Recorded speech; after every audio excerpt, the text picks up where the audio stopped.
Komedian Kiwil belum lama ini tengah jadi sorotan publik. Pasalnya, lama tak muncul di layar kaca, potret Kiwil di rumah sakit jadi sorotan.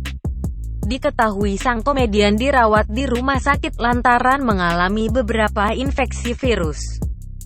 Kiwil mengaku ini menjadi sakit terparah yang dialaminya, bahkan pikirannya sudah tidak karuan dan menganggap dirinya akan meninggal dunia.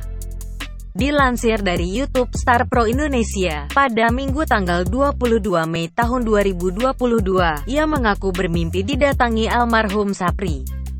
Berpikir akan meninggal dunia, Kiwil mengaku sempat memanggil semua keluarga dan para sahabat untuk meminta maaf.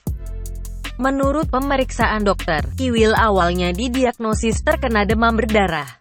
Namun setelah dilakukan uji laboratorium, Kiwil ternyata terinfeksi beberapa virus. Kiwil menambahkan bahwa tubuhnya banyak terkena virus namun tidak berhubungan dengan corona.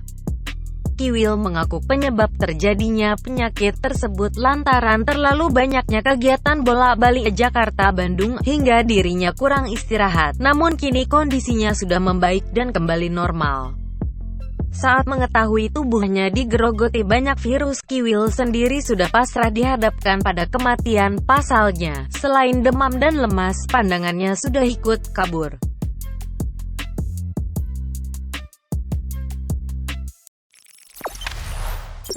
Jangan lupa subscribe, share, komen, dan like ya.